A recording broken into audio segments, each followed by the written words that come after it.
Man United, while those calls are coming in, I want to take a few of them. Can you get some of them for me, Joe? Get some of those for me.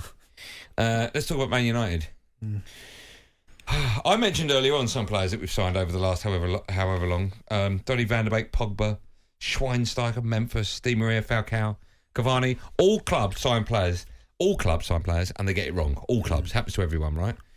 Name them players again, sorry. In recent years, Cavani, Falcao, Di Maria, Pogba, Schweinsteiger, Memphis, Van der Beek. I'll even chuck Wan-Bissaka. I like Wan-Bissaka, but it's not working out for him. Recent years for Man United, the recruitment has been appalling. Yeah. And then you look at...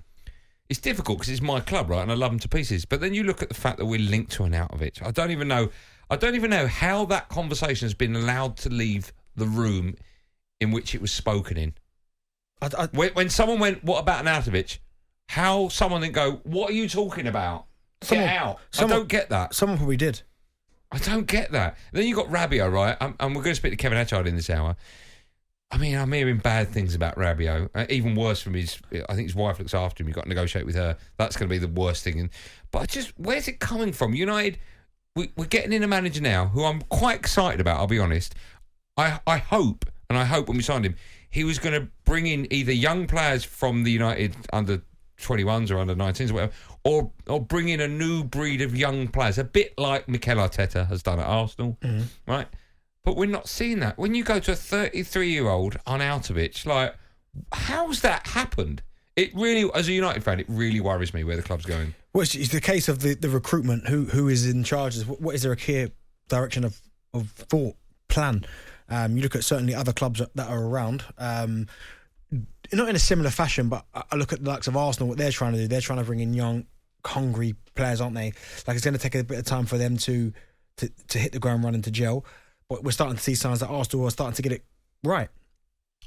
Then you look at people like Manchester City. I know they're completely different overall because the way that they've rebuilt their squad, they've just brought in one of the best centre forwards on the planet. So clearly there's a plan there. Even with Liverpool, I think Liverpool's recruitment over the last since Jurgen Klopp got there has been absolutely fantastic. A+. Yeah, I agree with that. But with Manchester United, it's almost like they're just throwing a gun out there, and if something sticks, they'll run with it. Like, I think they've spent far too long on this De Jong situation without a plan B, because surely, I know Rabiot looks like he could be one that they're looking at, but De Jong's a top-class player. But all of a sudden now, it's taken that long. Surely you go, like, football clubs work at A, B, C, D, E, down their list.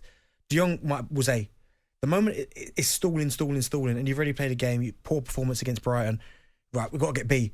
Who is B on the list? Who is C? Who are these names like? But also, why have you not got the likes of people like Declan Rice on your list? Or even Calvin Phillips. I know he might not have made that move because of the whole Leeds United thing, but have a go. Identify the player you need and go for him. And go for him. Just attempt it. Like, just try and see what Leeds are saying, what their stance is on it. Not even a whisper. And then when you start talking about people like Arnautovic, and again, no disrespect to him because he has been a good player. He had a period at West Ham where he was very good. But that's not what Manchester United are right now. They need young, hungry players, and the whole recruitment situation is baffling. How's that going to change? Gary Neville was very vocal on I think it was on Sunday after West Ham Man City, saying, pleading with the Glazers just to sell the club now so United can move on. So do you think it's the Glazers' fault? Have they put in enough money? Well, I listened to your mate Alex Crook at the weekend, and he was saying, like, the owners don't back the manager. Okay, they've spent £1 billion on players. I mean, that is backing, right? But the wrong players have come into the club. You can't deny that. So then, if you've got owners the owners have taken, they bought Man United with a £600 million loan. They borrowed the money to buy them, and United have still got that debt, right? Yeah. So that sits pretty uncomfortably with everyone. But they've given managers £1 billion to spend. That's a lot of money to still not get something right. Well, that then comes down to the recruitment, because other clubs in and around you are getting players in. For instance, Brighton picking up Casado, I think was $5 million, which is ridiculous. Imagine, but then it's almost like certain clubs look at certain players and think they're beneath us. Does that make sense? It's even like with certain managers. Some of the big boys will look at certain managers and go, nah, not for us. Even if his pedigree's good, they'll go, nah, not a big enough name. And even the player, if he's a little bit unknown, rather than doing your recruitment and your scouting network properly, they go, I'd rather go and get a superstar that maybe's got a bad attitude, has been at the top, Pogba, rather than somebody who's hungry to do well and is progressing in the right direction. Pogba, prime example. Paid £90 million for him, was never going to work. It's never going to work. No. It was a big name. It comes down to recruitment, identifying your targets and going after them, not hoping to throw something and something sticks.